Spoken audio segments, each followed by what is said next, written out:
I almost didn't put this one up because the audio was so bad on it.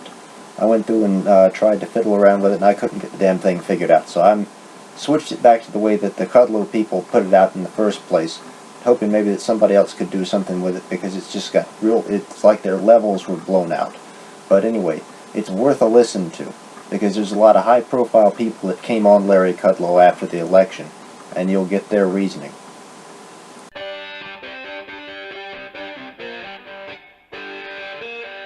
These have been a very difficult 2 years, but the storm is receding and the skies are brightening. From Wall Street to Main Street, we believe free market capitalism is the best path to prosperity. The Larry Kudlow Show, where money meets politics. He's a former associate director with President Reagan's Office of Management and Budget. He's a CNBC News host. And right now, he's on the radio. Call 1-888-KUDLOW-2. Now, it's Larry Kudlow. Hi, everybody. I am Larry Kudlow. It's great to be with you. This is the Larry Kudlow Show. Pleasure. We have so much to do in the next couple of hours, and we're going to have a bunch of guests to help me do it.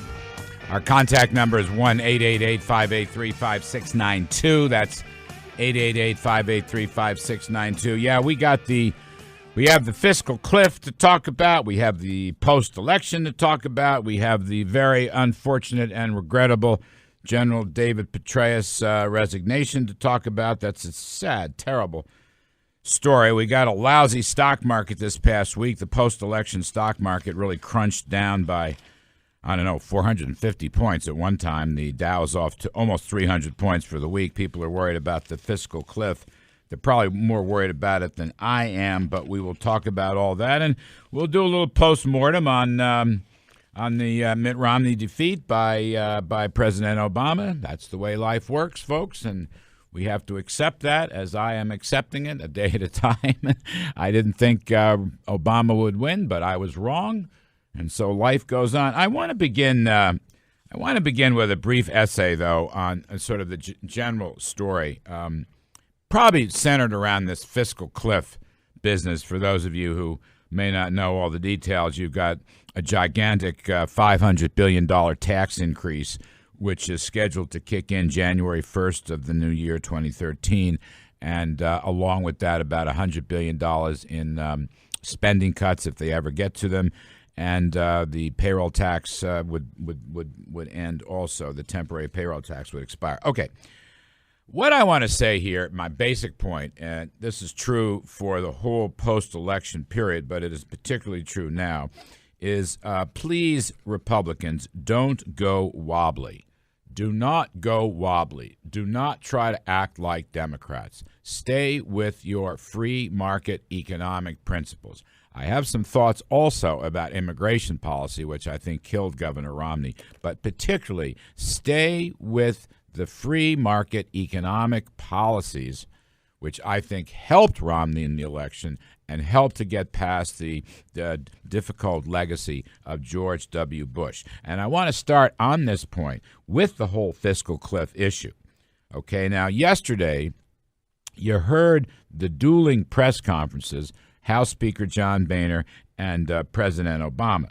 Now the president says, and I understand this, he says a majority of Americans agree with his approach, which is to say he wants to combine spending cuts with revenue, tax revenue, and I'll quote, that means asking the wealthiest Americans to pay a little more in taxes, end quote. Okay, look, I went deep into the exit polls, and there's a couple of statistics that I want to point out because all my Democratic friends and the ones that come on the CNBC Kudlow Report at 7 o'clock every night, Jared Bernstein was on last night. He's a good man, a very good man, even though I disagree with Jared most of the time. But when you look at the exit polls, you do not find the slam dunk tax the rich favorables that Mr. Obama and the Democrats are talking about.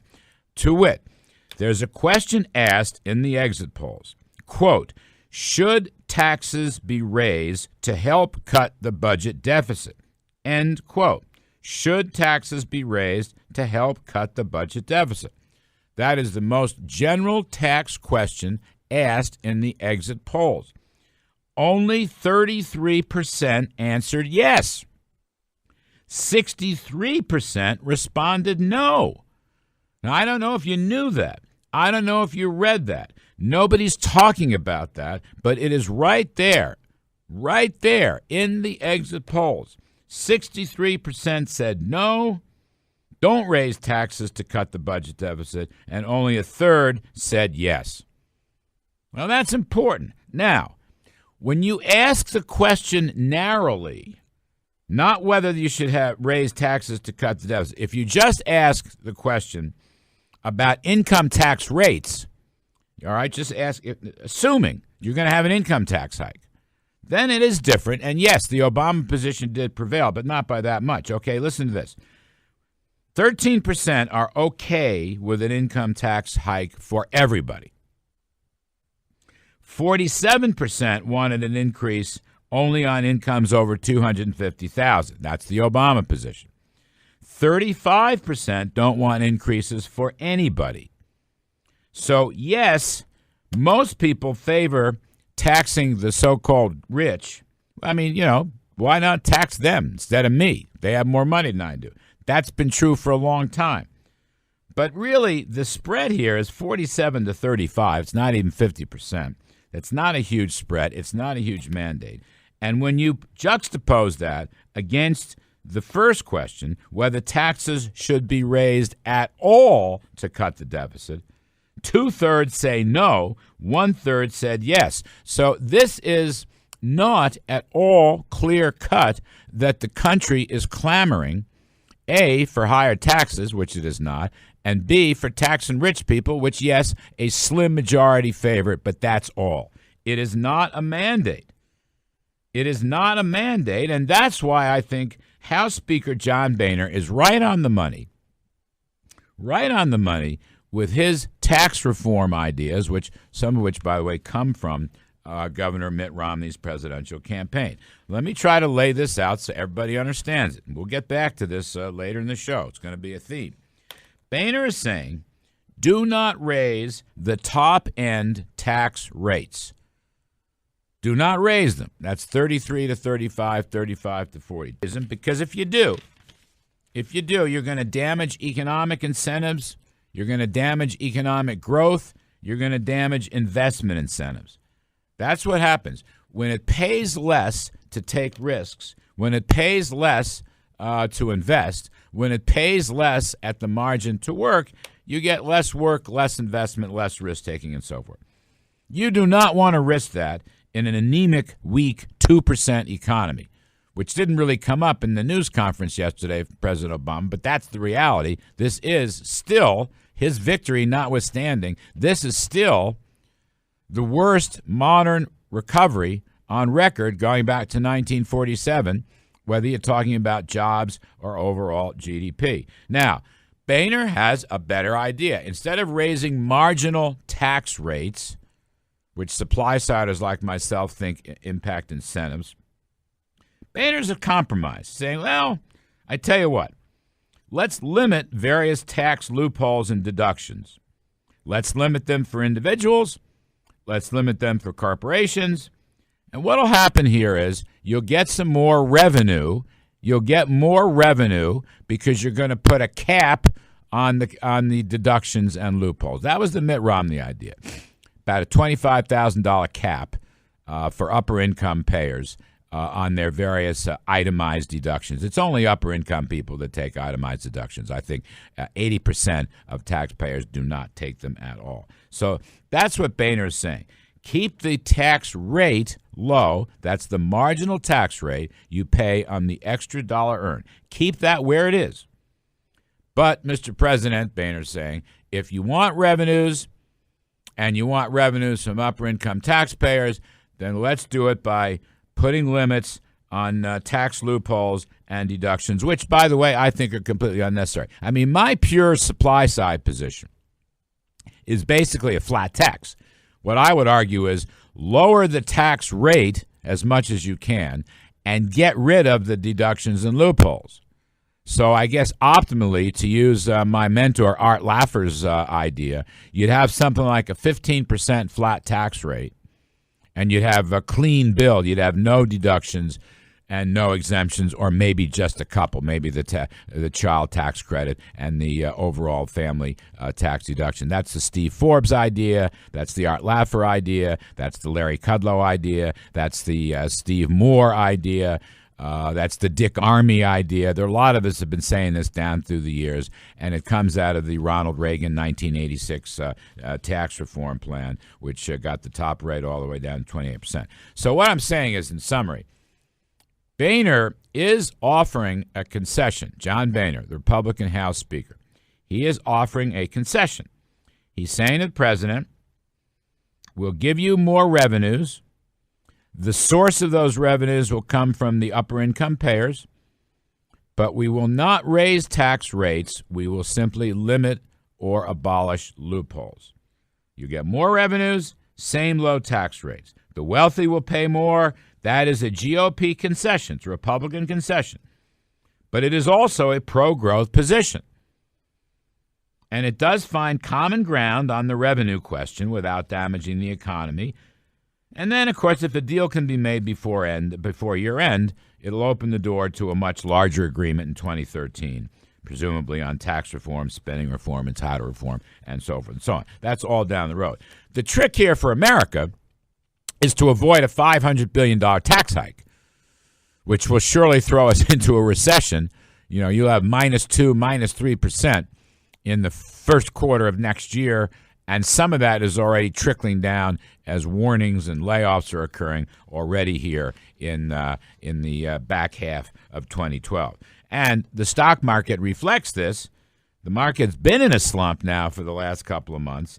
As I said earlier, shares fell about 450 points the first two post-election days because it was worried that with Obama's reelection, there'd be a confrontation with the House Republicans and nothing would get solved, and the entire tax hike would take effect, not just for the wealthy, but for everybody across the board. That's the stupid Paul Krugman position, the dopey dope from the New York Times, who wants to abolish all the extensions, end all the extensions. And he said then we'll hold hostage the top taxpayers. That's just nonsense. It would throw the country back into a bad recession, something which we simply cannot afford and would be so damaging. All right? I don't think that's going to happen. So I'm not so worried about the tax cliff. Nor do I think we're going into recession because of a tax cliff. What I am thinking here is that post-election, we have a possible compromise on the table. And let me say, regarding President Obama, all right, he gave a kind of campaign rally thing yesterday, but he did not demand higher tax rates on the rich, which he ran on. You know, tax the rich, redistribution, punish success, all those were themes of his campaign. I think the polls show those themes didn't really help him.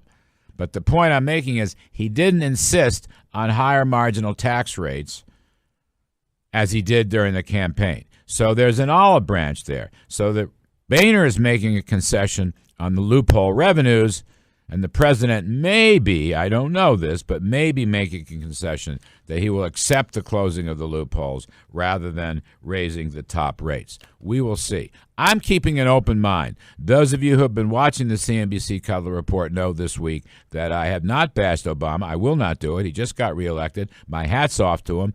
He won. I was wrong. I thought Romney would win, and Obama won, and I congratulate him. Okay, that's the way our democracy works, and that's why we are a great country. I also want to see if President Obama is willing to compromise, because I think one of the themes coming out of this election, which was not really a mandate election, is that the public wants Washington to get important things done to save us from bankruptcy and to improve our economic growth and jobs. I think that's what the public wants. I think that is doable. So I'm open-minded. I'm hoping the president will compromise, and I'm not going to criticize him yet because he hasn't done anything to be critical of yet. So far, he seems to have an olive branch. I don't know. We'll see. But I like what I saw from Boehner to Obama. But I want to make a couple other points here. I may go a little long in this segment, but I want to make a couple other points. My first argument is the Republican Party must not go wobbly. Now, that means wobbly on taxes. Tough it out. The House kept its Republican majority. That can be construed, as Mr. Boehner has construed it, as a rejection of higher tax rates, but an acceptance of tax reform, which would lower the rates and broaden the base. We don't want to damage economic growth, so the Republicans should hang tough. Don't go wobbly on taxes. That is one important issue. The GOP should remain on the supply side. I do not think this election was a mandate on jacking up taxes, whether it's to 40% or 50%, or as some Democratic economists have suggested, to 75 or 80%, or even a value-added tax to sustain or to finance more government spending. All right? Don't go there, GOP. Don't go wobbly on me. Now, I want to make a second point. On Hispanic immigration, which may well have cost Mitt Romney the election. Guy only got, 27, 28% of the Hispanic Latino vote. That is horrible. There will never be another Republican elected in my lifetime. If the GOP does not change its immigration policies, it must rediscover its soul. It must go back to the inclusive pro-opportunity message of Ronald Reagan and Jack Kemp, both mentors of mine. It must stop this notion of deportation. It must give worker permits. It must provide a path to citizenship. It must reach out to the Hispanic Latino population and say, we welcome you, we love you, you're part of the American tradition. Teach them English, teach them American history, have a constitutional test, but there must be a path to citizenship, and there must be a worker permit, and there must be an end to all the discussions of deportation. End it. Take it out. Self-deportation or anything else killed Mitt Romney. And before we take this break, I want to underscore this whole point. 65% of exit poll respondents believe illegal immigrants working in the U.S. should be offered a chance to apply for legal status. 65% said a path to citizenship. Will the Republican Party get that through its thick skull? We'll take a break here. I'm Larry Kudlow. I've got a lot more on this election. Don't go wobbly, reform immigration. What are we? 1-888-583-5692. We'll be right back. You're listening to The Larry Kudlow Show.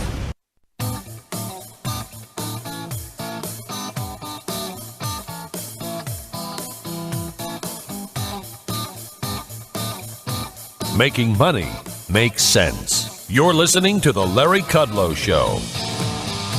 So just a quick last minute here, because I went long in the opening segment. I want the Republicans not to go wobbly on taxes. I think John Boehner is completely right. I also want the Republicans not to go wobbly on free market economics. I want them to be the party of reform, the party of change, the party of limited government, the party of supply-side tax cuts, the party of deregulation, the party of sound money. I don't think they lost this election on those economic issues at all. But I also want them to be the party of immigration. I think that the Latinos should get a path to citizenship. I think the GOP has to end all talk of deportation, and we will talk much more about this over the course of the show. I'm Larry Kudlow. Please stay with us.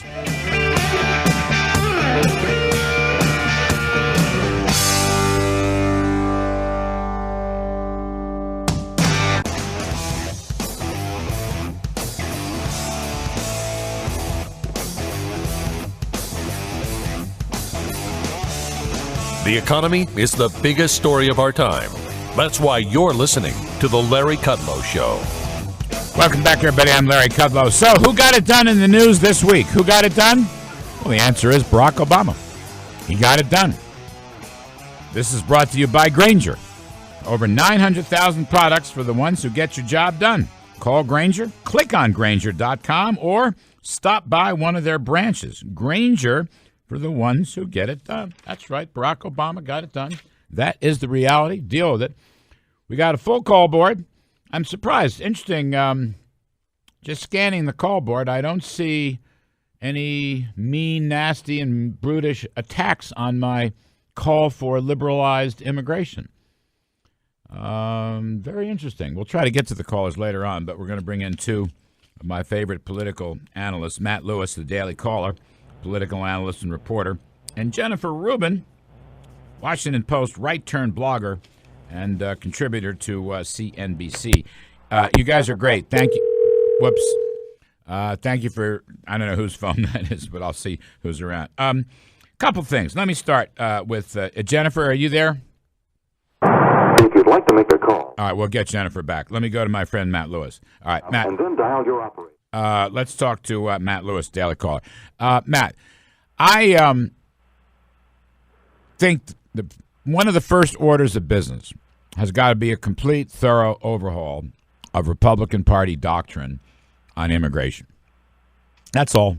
There'll never be a Republican president in my lifetime again until they change immigration, until they stop talking about deportation, until they, for example, allow... Do you remember when Romney blasted Rick Perry for in-state college tuition for the children of immigrants, illegal immigrants? Do you remember Newt Gingrich? And Newt Gingrich, too. That's right. In a different way. No, that's exactly right. When Newt wanted if the kids came here, the parents may have come illegally. The kids were born here. The kids came here. They should be able to go to school. And he got blasted by Romney. I mean, to me, Matt, I'm for deportation. I'm for legalization. I'm for a path to legalization. If you call it amnesty, I don't give a darn. I've always been a liberal on this issue, but to me, the results of this election prove that the Jack Kemp, Ronald Reagan view, to which I subscribed all these years, is the right view. Now, what's your thinking on this politically? So I think you're exactly right, and I think I think now it's untenable not to adopt that position. I mean, I think that Republicans are probably being forced into that position just by demographics, by numbers, by math, but they should have been there all along. I mean, everybody talks about how Hispanics share our conservative social values, but I've always thought, there's really nothing more entrepreneurial than immigrating. If somebody is willing to move their family to another country and to take all the risks that come with that for a better life, that's entrepreneurial. Those are conservative values. And so, look, I think you're right. I think that the quick fix, of course, would be to nominate a Marco Rubio, Susana Martinez ticket. But, of course, underlying that has to be changed rhetoric. I think a lot of this is tonal. There's some policy problems, but I think mostly it's the way that Republicans talk about immigration that's been the problem. Well, I think it's both. I mean, Jennifer, welcome back, love. I think it's both, because Matt is right. It is tonal. I mean, Mitt Romney, without realizing it, probably sunk himself during those Republican primary debates when he attacked Rick Perry for in-state college tuition for illegal immigrants, the kids of illegals, and then he attacked Newt Gingrich for saying, remember Newt said, long-time illegals, if you've been here 20 years, you should gain some kind of legal status. And then Mitt talked about self-deportation. By the way, I am not here to bash Mitt Romney, because I want to defend him enormously on his defense of free market capitalism, which I think was terrific. But on this issue, yes, I must blame him, and I must blame most of the Republican Party. And Jennifer, I'll be honest with you, you can call it amnesty, you can call it whatever you want. I want a path to citizenship. I want worker permits. I want Republicans to show up at Latino rallies and talk about the values that Matt Lewis just talked about. I want a thorough, radical change of GOP immigration policy. I couldn't agree more. I think it is not merely rhetoric, although I agree with Matt that we have to not only change how we talk to these groups, but how we talk to the entire country in a language that is more direct, more common sense, more personal, less, I think, school marmish in many instances. But on the substance, I think we have to get past this, because I think the problem for Republicans is, unless we get past this, they have tuned us out. Unless we get past this barrier, they think the Republican Party essentially hates them. And you can't get to the level of talking about your values, you can't get to the level of talking about school choice, so long as they have the image of the Republican Party as exclusionary.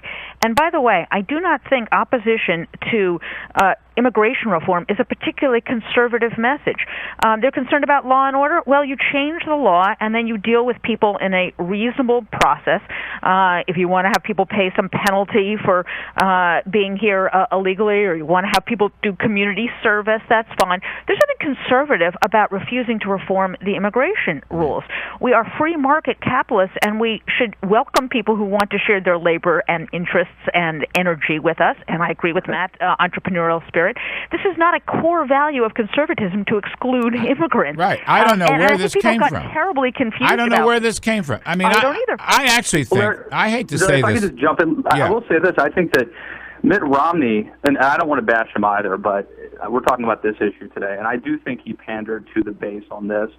And the point there is that it worked. There's a reason why Mitt Romney adopted this pose, and there's a reason why it worked when he attacked Newt Gingrich and Rick Perry, and that is the conservative base, and I don't want to bash them either, but a lot of them are very, very, very against this move. Right. And so I think what has to happen is somebody, whether it's Marco Rubio or whomever, somebody who has credibility in the conservative movement needs to be a leader and step up and educate, I think, the base why this isn't the end of the American Republic, why this isn't the end of conservatism. Yeah, Matt, I agree, but I don't think it can be one person. I think it also has to be, Sean Hannity made a big move coming out saying he's evolved on this.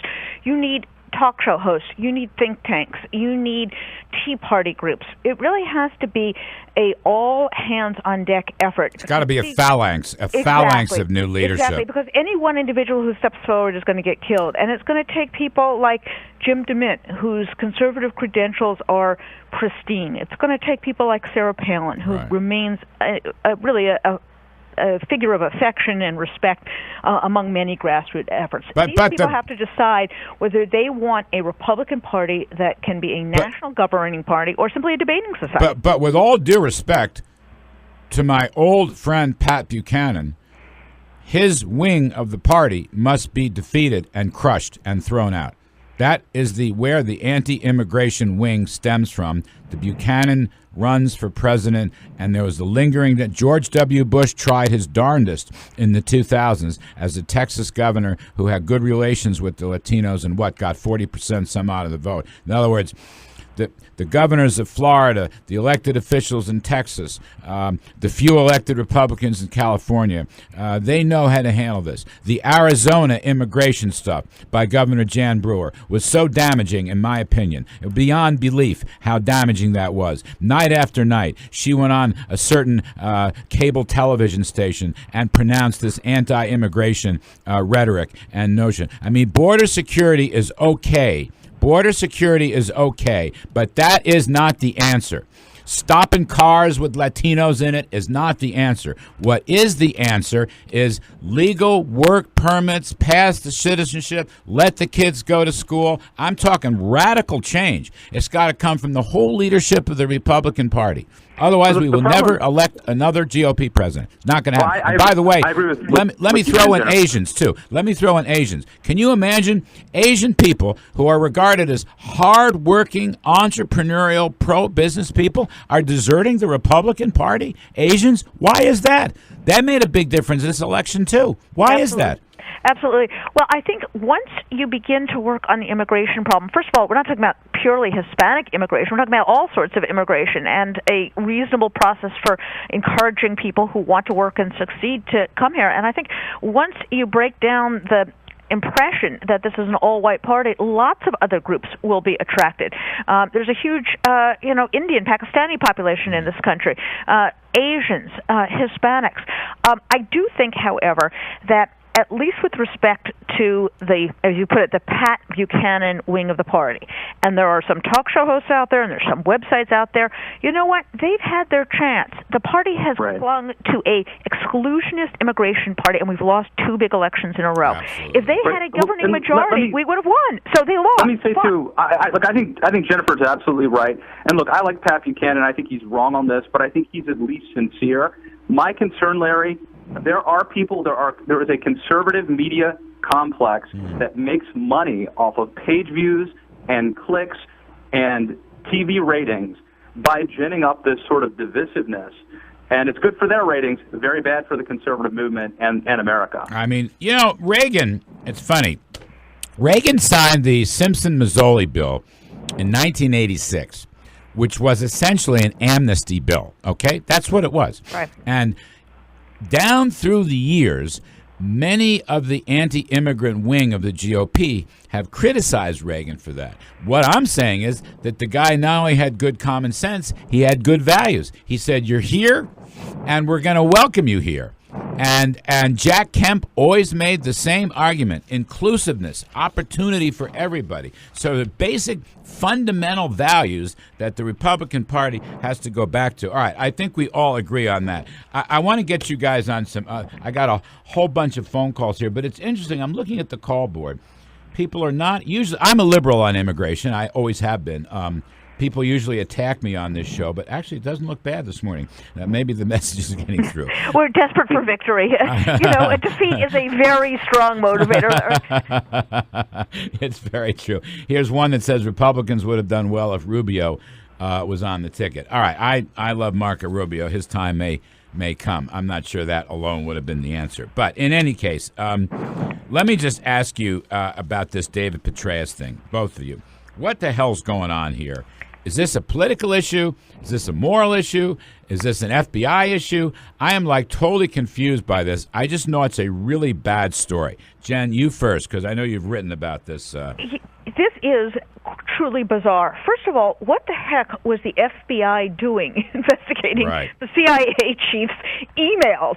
Who started that? Under what authority were they doing? What did they think they were looking for? And do we have one part of the government now investigating the other part of the government? That is just plain bizarre. What's the answer to that? Do you have any sense of that? I do not. I mean, there's some talk that because this woman was given access to, email, that there may have been some kind of trigger that went off for the FBI. But we need a full disclosure of exactly what was going on. It's not enough to say, oh, well, he had an affair, he's gone, let's move on. We have to figure out why the FBI is snooping on the CIA, to be blunt about it, number one. Number two, this just smells to high heaven. Listen, I don't think anyone doubts that he was probably mortified by this revelation. He's an American hero, a man of great leadership and great character, and he messed up very badly, and I'm sure he wants to go off and hide someplace. But, and this is a big but, there's a lot of concern about the CIA's role in Benghazi. Right. He was one of the people who was briefing people on the Hill and perpetuating the story about the anti-Muslim film as a provocation for the attacks, which we know was not true. There was a drone shoot-down the week before the election, which was not disclosed to the American people. There is a lot of stuff that has to come out, and simply because he's left does not mean he should not be called to testify, does not mean we should not have a thorough review. And this is one of the problems, I think, that we're going to have in the second Obama term. These people are not transparent. They are not honest. And people in Congress, Darrell Issa, for example, who's done a wonderful job on Fast and Furious and beginning the Benghazi, are going to have to roll up their sleeves and get to work and force this administration to be honest and transparent so we figure out what the heck is going on. Yeah, Matt, they are. I mean, I listened to Trey Gowdy, if that's his name, from South Carolina, the former prosecutor, now congressman. He said they're going to call him to testify anyway, Matt. So this the Benghazi piece of this, I mean, I agree. Petraeus is an American hero. I agree with that. This whole thing is sort of heart-sickening. But the basic underlying policy reality regarding the CIA's role, and that Petraeus took the White House line even though his own intelligence agency didn't, is very disturbing. Absolutely, Larry. I agree with you on both counts. I think he should testify, and I think he eventually will. And I think that Congress has every right to demand that he does. But I'm also heartbroken over this. I mean, he is an American hero, and I think it's a lesson. I mean, I tweeted yesterday, whether it's King David or General David, human nature hasn't changed. And, it's just a prime example of how you can be in so many ways a good person and fall into temptation. So I really hope that, putting aside all of the very important and political stuff, just from a personal level, I just hope that he can get past this and that his family survives. All right, tough stuff. Thank you both, Matt Lewis of the Daily Caller, Jennifer Rubin, Washington Post. I really appreciate it on a Saturday morning. I'm Larry Kudlow, everybody. We're going to come back. Our contact is 888-583-5692. We'll get to the call board. Stay with us, please. The Larry Kudlow Show.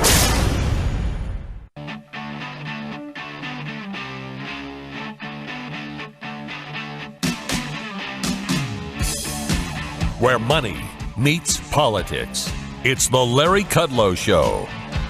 Welcome back, everybody. I'm Larry Kudlow. This is the Larry Kudlow Show, and please join us during the week, Monday through Friday, CNBC, The Kudlow Report, 7 to 8 p.m. Eastern Time. We're going to have Senator John Kyle on the other side of the hour to talk about the fiscal cliff and the tough story on General David Petraeus resigning from the CIA. Let's go to the call board. I want to go to Weston. Weston, what's on your mind? Larry, I think you're mistaken on this.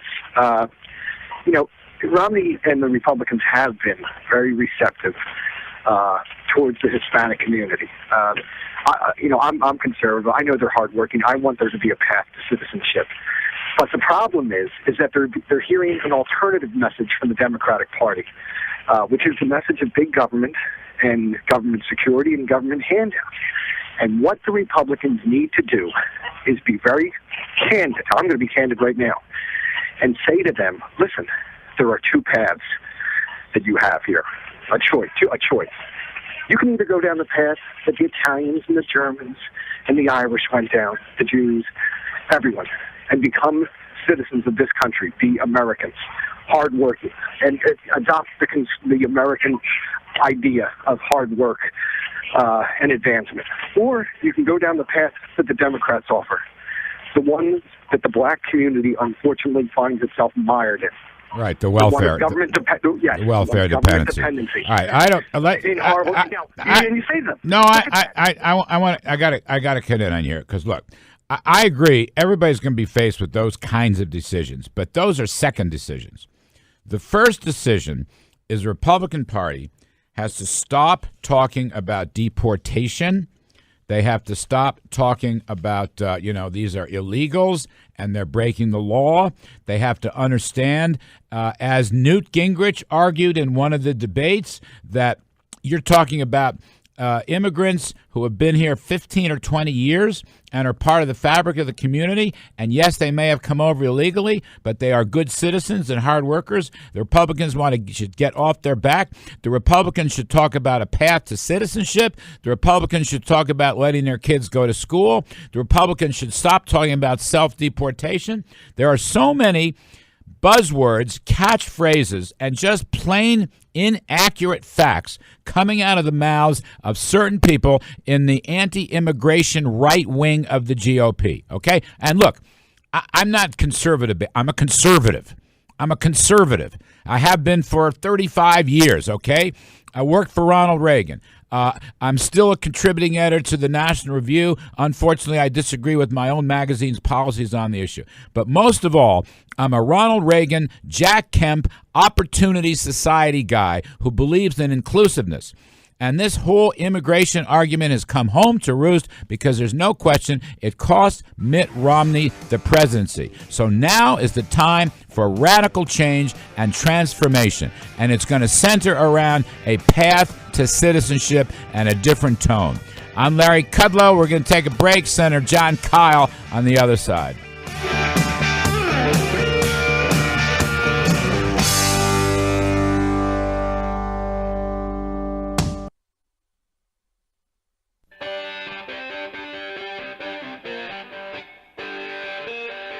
These have been a very difficult 2 years, but the storm is receding and the skies are brightening. From Wall Street to Main Street. We believe free market capitalism is the best path to prosperity. The Larry Kudlow Show, where money meets politics. He's a former associate director with President Reagan's Office of Management and Budget. He's a CNBC News host. And right now, he's on the radio.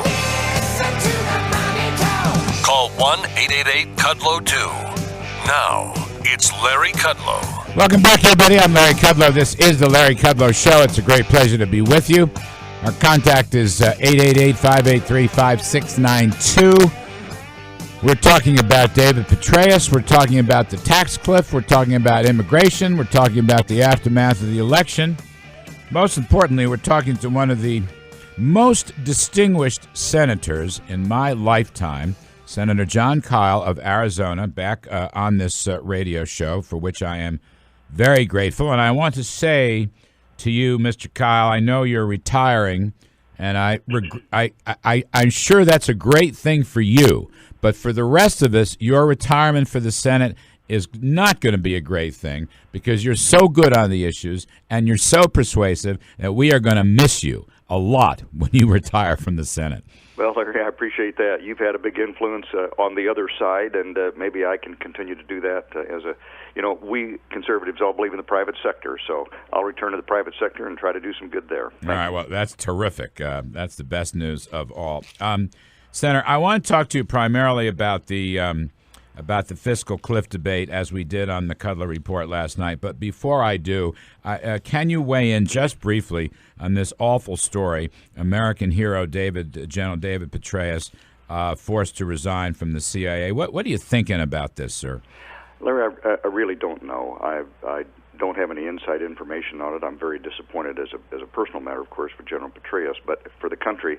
He is a very smart guy, and while I am not familiar with all the ins and outs of what's gone on at the CIA for the last 14 months, I just have the impression that he must be doing a darn good job there. Now, this whole thing about Benghazi casts clouds, and until we hear testimony from the people involved, we won't know exactly where the finger of blame should be pointed, and I simply don't want to speculate about it at this time. But it's one of those very unfortunate things where a great public servant finds that toward the end of his career things don't go right.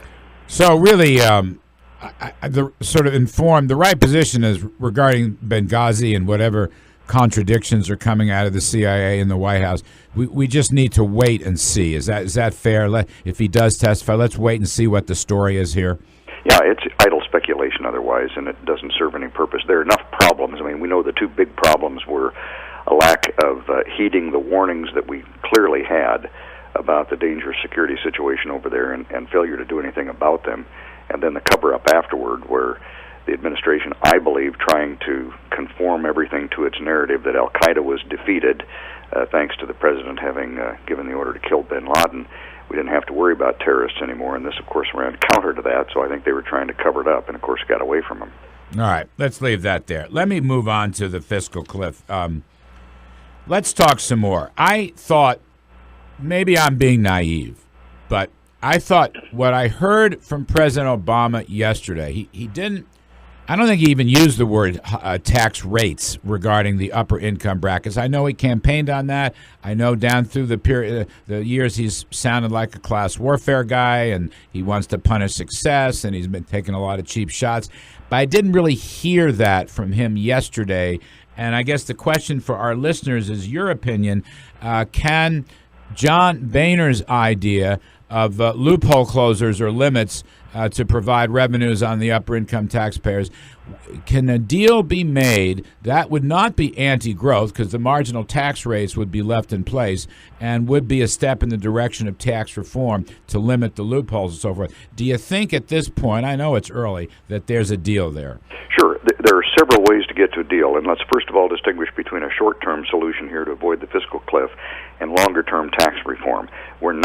We simply don't have time to redo the tax code within the 1 month of lame duck session that we'll have. So the first object is to put us into position, do no harm. In other words, don't let the current tax code expire so that we're then having to do tax reform in the context of an enormous tax increase. That's not going to work. So preserve the status quo for as long as it takes to have an opportunity to do fundamental tax reform. So we're talking short term, not long-term. What can you do short-term? There are several ways to get at a goal that both the president and the speaker and the rest of us share. I think that the first goal is do no harm to the economy. If you can, actually help the economy, and you can't do that by allowing tax rates to go up. The president, however, wants to extract some money from the wealthy. Got to get his pound of flesh. Well, there are several ways to get that pound of flesh from the wealthy. He's proposed limiting the value of their deductions, credits, exemptions, and so on to 28% if you're in the 35% bracket. That's about a 20% increase in your tax liability if you're a millionaire, for example. And there's quite a bit of money there because they do take a lot of deductions. So you could actually do something along the lines, as the president has proposed, to extract money from the wealthy, and here's the key, without doing damage to the business tax side of things. I'm not talking corporate tax rate. I'm talking about the small business folks who pay as pass-through entities and are impacted by the top marginal rate, by the capital gains rate. They do a lot of estate planning, and in some cases affected by dividend rates. So if you can leave those rates alone, and you're still able to extract some money from wealthy people, and depending upon the amounts involved there is a potential deal. The other thing you have to recognize, you have the sequester part of this, which is a different issue than the tax rate side of it, and that sequester side has to be solved too.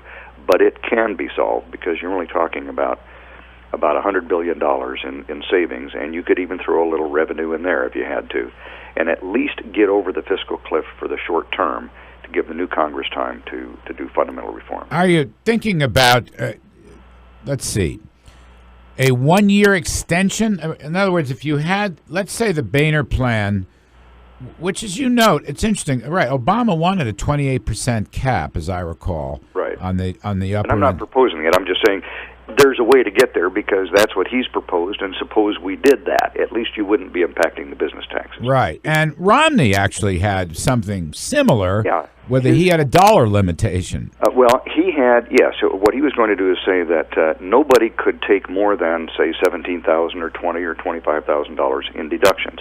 That achieves the same purpose. You're making wealthy people less wealthy by making them pay more taxes, but you're not affecting the top rate or the capital gains rate, for example. And that's important to small businesses. So you really have to, for listeners on this, you got to distinguish between marginal tax rates, which is what you pay on the last dollar earned, right, versus tax revenues, which can come from other sources. First of all, it could come from economic growth, which throws off more income and revenues. But second of all, could come from these loophole closers or limitations. So there's a difference between the tax rate and the tax revenue. I mean, that was always sort of fundamental to supply-side policies, where a guy like me who learned it from Art Laffer years ago, if you lower marginal tax rates like John F. Kennedy did and Ronald Reagan did, and the economy grows by 0.5% or percent faster, and the income that is more income and more jobs throw off more revenues, you're actually creating more tax revenues at lower tax rates. Exactly, and it actually filters down to states and to cities too. So federal tax policy can help all governments. You know, when John Kennedy said a rising tide lifts all boats, he wasn't just talking about individual taxpayers. He's also talking about the various levels of government who benefit from the increased revenue as a result of more sensible tax policy. I mean, I thought it was interesting. I don't think we got to this last night we were talking, but when you go inside the exit polls, and the question was, should you raise taxes to cut the deficit? By 2-1, people are opposed to tax hikes. When you just talk about the straight income tax, by about 10 or 12 points, people say, yeah, tax the rich. But that's kind of what always comes out. But it's interesting, the generic question of raising taxes, people said no. They said they don't want to do it. Right. There's sort of a fundamental feeling among people that there's about a 25% top tax rate to be applied to anybody. And above that, they understand how destructive it is. You know, there's one other interesting thing in the CBO report, and I know you were talking to Art Laffer about that after we talked last night. But CBO and you know, they're totally Keynesian in their analysis, which is why some of their internal analysis is wrong. Their overall conclusion is correct, which is the combination of sequester and the a tax increase would result in enormous harm to our economy. But one of the things they say, and I'm quoting here, is the tax cuts have been in place for so long, and they're referring to the policy of the last 10 years, the so-called Bush tax cuts. They've been in place for so long, CBO expects that households would view an extension of the current tax rates as a continuation of established tax policy and would therefore alter their spending very little. And in other words, CBO is acknowledging that it's not the spending side of this that's going to be beneficial. It's allowing businesses to keep their capital so that they can invest more, so that they can hire more people. And to the extent that they say, well, the rich will simply save more. What is savings? People don't put it in a mattress. They invest it with somebody. That's capital that goes into a business to hire more people. So either way you look at it, even if you accept the internal analysis of the CBO, it makes sense to stop this tax increase, not to go over the fiscal cliff, continue existing tax policy, do it for only so long as the president is willing to. I'd like to do it permanently, but he's going to say no, 6 months or a year, whatever. And by the way, you're going to have to give them, the Democrats and the president, some additional extensions. The debt ceiling is going to have to be increased. All right, that's something they want, and that's something that you could concede to them. And there are some other things. The alternative minimum tax has got to be fixed again. Every year we run into this. It's going to hit 23 million people if we don't. So there are things that the president wants that we can work with him on at the same time that we're avoiding the fiscal cliff. There's a deal to be made there. I didn't hear the president talk about extending the payroll tax cut. What do you make of that? Correct, and I think there's a recognition pretty broadly, although some still would like to hang on to it. I think there's a pretty broad consensus that the 2 years of that payroll tax holiday has run its course, and we need to find other ways to help people, particularly in the middle income tax brackets. This is taking money directly out of the Social Security Trust Fund. You don't want to do that, and so I think there is a consensus to drop that now. And the president and people in his party would like to find some alternatives that achieve the same thing. We go at it a little differently and say, keep the marginal rates down, and you'll achieve the same thing. But in either event, I think that's probably we're going to go back to the policy of a payroll tax fund Social Security. I was surprised that, as you said last night, and you're saying it again today, I'm surprised that you are as optimistic as you are about the spending cut side, the so-called sequester side, the across the board. The reason is because it's not hard to do. For example, suppose that we have to save $109 billion to avoid sequestration for this coming year, all right? Where can you get $109 billion?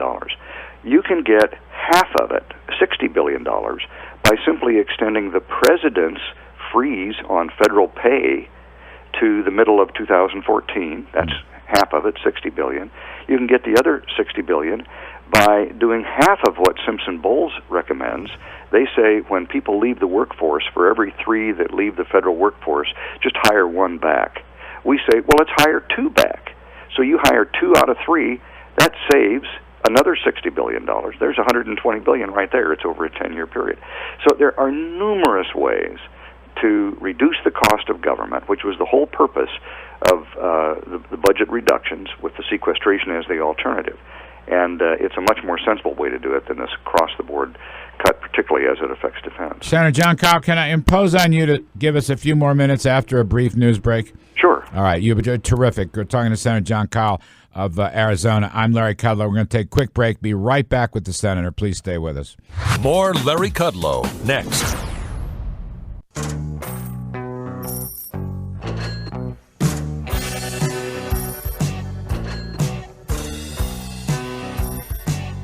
From Wall Street to Washington to your wallet, you're listening to The Larry Kudlow Show. Welcome back, everybody. We're talking to distinguished Arizona Senator John Kyle about the fiscal cliff. At the end of the day, Senator Kyle, it kind of sounds like we're going to dodge the fiscal cliff and we're going to dodge the recession that goes along with the fiscal cliff, which is going to be good news for Wall Street and good news for the economy. But it sounds like we're going to be okay. Larry, I don't know. You asked me, is there a path forward? To answer yes. Will we take it? That's the question. There's an awful lot of politics still involved in this. There's a lot of ego. The president says he's got the mandate. Well, John Boehner, I think, rightly says, hey, we got a whole bunch of Republicans that were elected to the majority in the House of Representatives. So they're not chopped liver. You know, they were all campaigning on keeping tax rates low. So it's kind of a standoff here. But there are ways to achieve the goals of both, which is more revenue to the federal government without doing harm to small businesses. And that is the key that we have.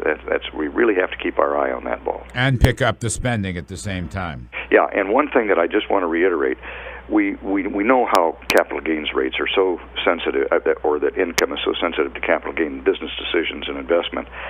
Dividends to a less extent with small business, although it's critical for people in retirement. But what's sometimes forgotten is that the estate tax is a big part of this. And for small businesses, there's a lot of money spent on estate planning. A lot of money can be saved, and businesses can be saved, and jobs can be saved if you have a sensible estate tax policy. We need to extend that too. The tax rate for estates today is 35%. That ain't cheap. Right. And there's only 5 million exempted, so we really can't mess with that. And people need to bear that in mind as we try to resolve these other more high-profile issues. And we're still left, unfortunately, with the Obamacare tax increases. Yeah, that's on capital gains, for example. That adds another 2.5%. No, it's about 4%. Well, it's 3.8%. Dividends. I don't know if it affects the states or not. It affects high-income earners. I mean, you really have sort of back-to-back tax hike threats. Right, and this 3.8% investment tax does kick in 2013. I know, and so the sooner we get to tax reform, the better. But that one, the Obamacare thing's kind of locked in, right? I mean, that's not going to change. No, it's not, and because Obamacare isn't paid for, the things that they have put in Obamacare to try to pay for it are probably not going to get taken out. And so, yeah, we're probably locked into that. Senator, go ahead. No, it's just last one. What about immigration policy?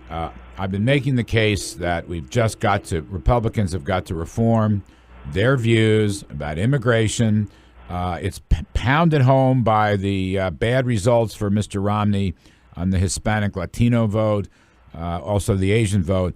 But look, isn't it time for the Republican Party to adopt a different tone? Well, yeah, and a different policy? Let me change your premise. It's not the Republican. Who was the president when we did the big amnesty in 1986? It was a Republican, Ronald Reagan. Right.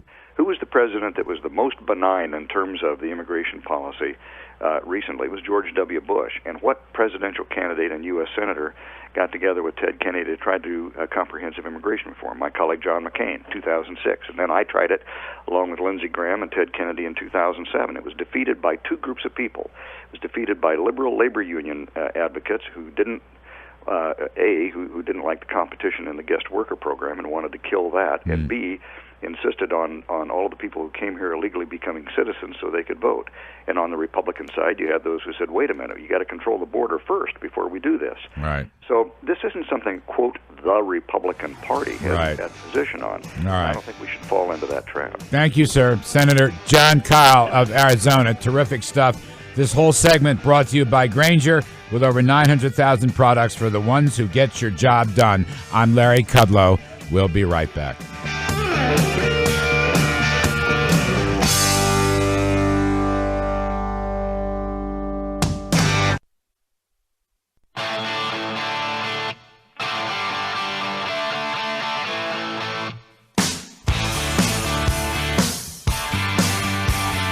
Whether it's Main Street or Wall Street, he's got you covered.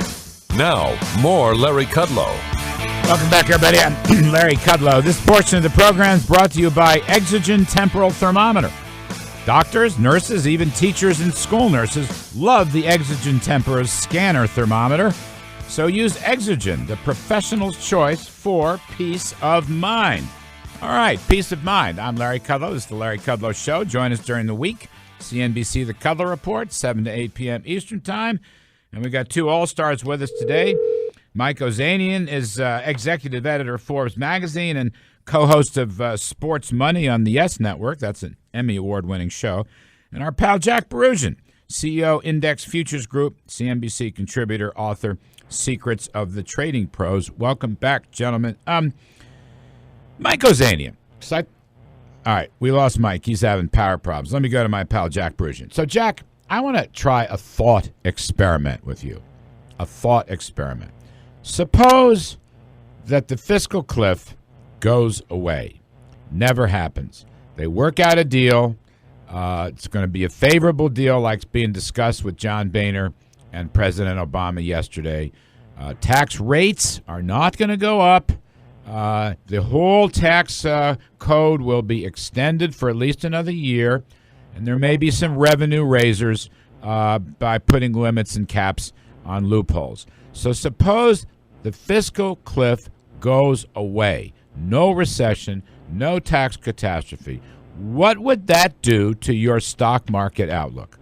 I think in that case, I would be looking at a 1,600 S&P by the end of next year. And I guess that tells you something. And a lot of that is because I would see what I call that reversion to the means and valuation, but I'll get to that in a moment. What you just described, Larry, is what the market wants to see. And quite frankly, there's been a lot of hype about the fiscal cliff. Right. I think, a lot of us that understand these markets know that we're not going to go over this fiscal cliff. These lawmakers will not allow it. The can will be kicked down the proverbial road. But, after saying what you just said, understand that is exactly what the market wants, real leadership. And if it sees signs of real leadership, then it's going to react favorably. The sell-off that we saw this last week, by the way, people mistook it for the fiscal cliff. And, and I tried to explain to people that the orders that I was getting and my customers, which came out of Europe, have nothing to do with the fiscal cliff. All right, the Europeans, which came in, and if you notice, the selling stopped right as the European bourses closed, is really where it came from, a combination of the dollar going up against the euro and a lot of these portfolio managers having to repatriate cash back home. It left a large footprint in our market. These markets are illiquid. There's a lot of, there's a concern right now that until we get people back on track, and Sandy is a real consequence. I mean, you're living with it day to day out there, Larry. I mean, for us here in Chicago, we feel it just when we go in to do something in the markets because they're that much more illiquid. Well, Mike Ozanian's living with it day to day. The poor guy. Mike, you still don't have power. Is that right? No landline, Larry. But I'm on my cell phone. I apologize. No need to. No need to still apologize. waiting for Verizon to come through. I'm sure their hands are full. All right. But we were more fortunate than a lot of people who lost their homes. No, that's exactly right, and their lives, for that matter. I want to ask the same thought experiment of you that I asked Jack Brusian. If the fiscal cliff goes away, if a temporary deal, let's say 1 year, is reached, I like what I'm hearing from John Boehner and President Obama right now, that we're not going to be jacking up. In fact, no tax rates may go up at all. There may be some revenue loophole closers, which might assuage President Obama. But basically, the full Bush tax cut package will be extended. The only thing you'll have is some loophole closers, and at least for 1 year. With that thought experiment, what would that do, if you bought into that, what would that do to your stock market view? It wouldn't change it at all for this reason. I think that when you're talking about going out 1 year, for example, it almost, keeping marginal rates low, almost acts as though a tax credit. In other words, the beauty of marginal tax rates and why it increases revenue is because when they're perceived as permanent. I think when people, entrepreneurs, are investing in businesses, they're taking on a lot of risk. And I don't think a 1 year time horizon for that is there. I mean, the fact is, right now, risk capital is dead in this country. And I don't think a 1 year extension would solve that problem, particularly when it's compounded by the huge tax increases of Obamacare on capital gains and on dividends and so forth. 1 year, to me, won't get us there. Will not get us back, get the animal spirits back. All right, Jack Brusian, you heard Mike Ozanian, who's more skeptical. What's your reaction? Well, I think that the markets are looking again for leadership. I think the 1 year will at least get people to the table where tax reform can be talked about. I know they're even talking about doing something with corporate taxes, maybe a repatriation of some of the capital overseas. There's even, and Bill Daley was a big advocate of that when he was at the White House, and he still is, by the way. So, you never know what's going to come out of this White House, especially if this president has now quit running for office and is now concerned about his legacy and putting people back to work. These are all very promising. And then, don't forget, there are a lot of other very bullish things that are happening. Corporate America is still leaner and meaner and stronger than we have seen in a long time. And these numbers that are coming out, even though the revised outlooks are based off of what they're looking at in China, for example, which, if you think about it, has now been misread because these Chinese numbers are getting better with the new leadership coming into office. I think it's all setting the stage for a bit of a surprise rally in the market over the course of the next 6 to 8 months. And if we do get any kind of a compromise, Larry, you're going to get that kind of confidence back. You saw consumer confidence going up the other day. That is the type of thing that is going to help an expansion of the multiple, and that alone will help the market go up. I mean, Michael Zanian, it is interesting to me. I rather agree with you that a one-year extension doesn't solve the problem. I agree.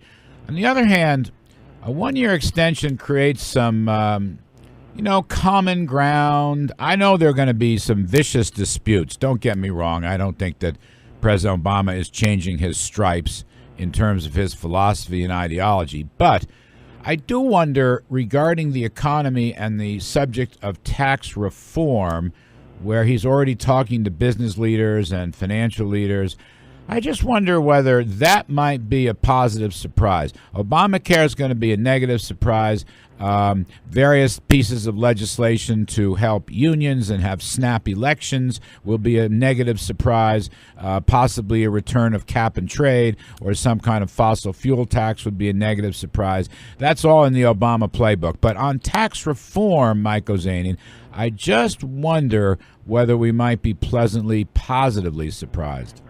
Larry, you and Steve Forbes are my two heroes, and I hate to go against you so vehemently, but the best context I could put this in, for about 20 years, I was an alcoholic, and every time I got into trouble driving, I never thought it was because I was drinking and drunk. I thought maybe if I'd gone down a different road, the cops wouldn't have pulled me over. It was the different route I take. My point being is, there's been nothing that President Obama has put forward in 4 years that's been pro-growth. He's a total left-wing redistributionist, and I see no reason why he would change course. Going back to Jack's point, if you were not interested in being pro-growth to get reelected, don't forget the unemployment rate is higher today than it was when President Obama took office. I think he's going to push forth more executive power. He's going to, he's done recess appointments. He's extended executive power when it came to refinancing mortgages, when it came to making it easier to pay back student loans. He's going to push for more government spending and more entitlements. And at the end of the day, those were the people that voted for him. That's what got him into office. It wasn't the pro-growth voters. It wasn't entrepreneurs. He's not going to change now. I see no reason why he would change. It's not in what his DNA is. No, okay. I basically agree with your broad brush. I just think on tax reform, I'm keeping my powder dry because I'm not convinced there isn't something that might not go on that might be positive there. Now, Jack Brusian, let's go back to your 1600 S&P scenario under my thought experiment. Let's see. The S&P closed at 1380, down 2.5% for the week. The Dow closed at 12,815, down 278 points, or 2.1% for the week. Jack, how does this thing, is it a steady improvement? We've been a kind of semi-bear market. A lot of stocks are 20% below their year-ago highs. What breaks the back of this downdraft? Well, I think what we look at, Larry, is the fact that valuation, again, for me, is so suppressed. And when we look at corporate America come out with earnings, and you look at an S&P that's earning $100, $105 a share, and you realize that we're trading at 13, 14 times earnings, which is well below the means. And what I'm looking at right now is maybe, again, a growing bit of confidence. I agree with everything Mike said, by the way, that the president has already laid out exactly what he is. And it's one of the reasons why we're not trading at a 20 multiple, with corporate America doing what it's doing, with a global growth story, and us exporting free market enterprise around the world. You know, I mean, look, during Clinton's era, we were trading with a 20 multiple. So the market is voting. The market vigilantes, the stock market vigilantes, have voted with the suppressed valuation. I do think, and that's why I said that if we see any kind of leadership shown on the tax front, we see maybe a reversion to the means in valuation alone. And that is really the key. I think it's hard to push this market down. When you talk to diehard bears, they'll tell you the market will not go down. And one of the things that I keep telling them is because of the suppressed valuation, you're still talking about a very healthy underlying market. And that's one of the things that you have to keep in mind. Remember, a lot of these companies are making money abroad. You have got China coming back online. Germany's numbers, as horrible as they are a bit of a backtrack and a reflection as to what happened as opposed to what might be happening in Germany. The German economy right now is probably going to be the leader in the next 6 months in Europe and probably bring them back online by spring. You can already see it with order books filling up and from portfolio managers that you talk to out there. So for me, this is the perfect storm. It's developed into what I think is a very nice period of accumulation. And if you notice, absolutely no fear in the VIX index. You would normally see the VIX index explode on days where you'd see the market go down 2 or 3%, and that did not happen. And that tells me something. It tells me that the people are no longer falling into that trap. Well, They're realizing that. Let me go back to Mike Ozanian. One thing that's a little weird, or maybe not, maybe you can make sense of it. Post-election, Mike, the stock market went down and the gold market went up. Now, I'm remembering in the 80s and 90s, during what I'm going to call the high tide of supply-side economics and free market economics, and even a strong dollar, heaven forbid, the 80s and 90s, stocks went up and gold went down. Now, this week, stocks went down, gold went up. It's actually been a couple weeks, but particularly since the election. What does that tell you? It tells me that what's driving stocks higher are negative real interest rates and the Fed boosting its balance sheet by some $2 trillion and rather than strong corporate earnings. Jack makes a very good point about the financial health of corporations. Their balance sheets are extremely strong. They're awash in cash. But, the flip side of that is they're holding on to that and not reinvesting it. And I think that, the 10-year yield has been falling. And as you know, generally as that starts to rise when the economy is getting bigger. And the most pessimistic sign I saw yesterday in terms of the disappointing earnings was Disney. And as you know, I'm a sports junkie. And ESPN, which is owned by Disney, their advertising revenue was very disappointing. And I think if you start to see a bellwether entertainment company with huge media holdings, and ESPN being the blue chip of all blue chips in terms of sports programming, starting to having trouble getting advertising revenue, I think that's a very, very cautious sign. Do you think we're going are we in a bear market, Mike? We're not in a bear stock market because the yields are so low. It's the same reason why the dollar's inched up a little bit, because it's the best alternative. But we're not in a pro-growth economic environment. This economy right now should be growing 5-6%. And the reason why it's not is because of the tremendous amount of government spending and huge tax increases on the horizon. We need a permanent reduction in marginal rates. No one talks about the fact that the highest level, I heard your previous guest, Senator Kyle, talking about how tax cuts increase revenue, and that helps everybody. Yeah, I think it was 2004, after the second phase of George W. Bush's tax cut, that we had, to this date still, the highest level of tax receipts coming into the federal government. We need permanent reductions on the cost of doing business, on the cost of success. That's what drove the success of the Reagan years.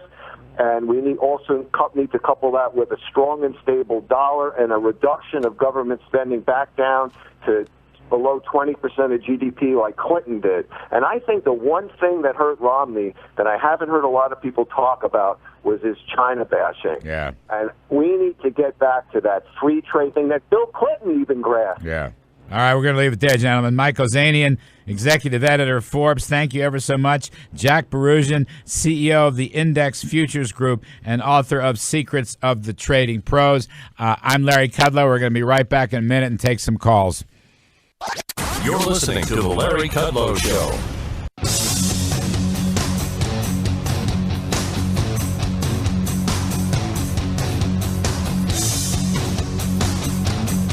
Talk to Larry at 888-KUDLOW-2. Now, more Larry Kudlow. Welcome back, everybody. I'm Larry Kudlow. This is the Larry Kudlow Show. I want to take a couple calls before the break. A couple of immigration calls. And I want to go to Renelda, who's been waiting for a while. Renelda, what's on your mind? Hello, Larry. Good morning. It's Renelda from Deer Park, New York. And my question to you is, what do you say to my brother who waited 7 years to legally get a green card to come to this country? How is amnesty fair to him? Well, look, I can't take the blame for the bad policies of the U.S. State Department and why anybody would have to wait 7 years for a green card. I think that's nuts. I think that's a State Department problem. That's a visa problem. I don't think that has anything to do with immigration policy. And I'm sorry you had to wait so long. I think that's wrong. But 5 wrongs don't make a right, and that's the key point that I am making here. In fact, if you ask me, all of our immigration policies and the people that run them probably have to go through a thoroughgoing reform. But to me, that is not a reason to deny Hispanics due process once they're in this country. And I say due process, and I'm talking about work permits and a path to citizenship. I'm going full boat here. I'm going whole hog here. I want opportunity. I want to open the society up. They're here. Their kids are here. They're not going to be deported, and we're just going to have to grow up about that. And this whole issue of, other people waiting in line, if you ask me, process the line faster. Process the line faster. That's the answer. Thank you for your call. Let me go to Christina. Christina, you're on the line. What's up? Hi, Larry. How are you? Good. My question is, do you believe in the rule of law? I do. Okay, so when it makes sense. It's a politician problem, Larry. Immigration and amnesty is a politician problem because the Democrats have had a stranglehold on immigration for a very long time, and they see this as the ultimate vote-getting operation. Well, but hang on a second. I didn't know what that means. It's funny. John Kyle, we just had Senator Kyle on. He made a very, very good point that you have extremists on both sides and that, in fact, the Democratic labor unions, have been among the most opposed to a fair treatment of Hispanic immigrants or any other immigrants for that matter. All right, they have just made that argument, and that down through the years, a number of Republicans have favored more open and inclusive immigration policy. Most notably, Ronald Reagan, when I was working with him many years ago, but also most recently people like John McCain and John Kyle. So I don't look the rule of law. Illegal immigrant. You know what it is? It's a misdemeanor. Are you aware of that? It's a misdemeanor. It's like a traffic ticket. So that whole rule of law argument means nothing to me in terms of the broader cultural and political traditions. We have to shape up and radically change our policies. We need a big reform on immigration. I'm Larry Kudlow. That's my story on it, and I'm sticking to it.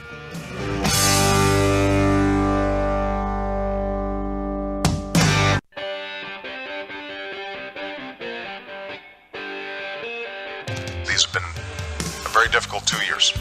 But the storm is receding, and the skies are brightening. From Wall Street to Main Street. We believe free market capitalism is the best path to prosperity. The Larry Kudlow Show. Where money meets politics. He's a former associate director with President Reagan's Office of Management and Budget. He's a CNBC News host. And right now, He's on the radio.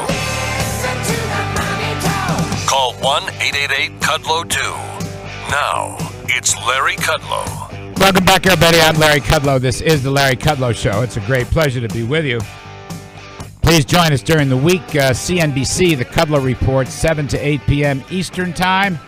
And our contact number here is 888-583-5692, 888-583-5692. We are taking more calls today because the content of the show, my own opinions about immigration and the Hispanic vote problem, and also the Republicans should not go wobbly on free market economics and a variety of post-election controversies. We're taking more calls today than usual, and we will continue to do so. I welcome back two regulars on this show. David Malpass, the president of Encima Global, is a former Reagan Treasury advisor, and our pal John Tamny, who's the editor of Real Clear Markets and also the editor of Forbes Opinions. Fellas, thank you.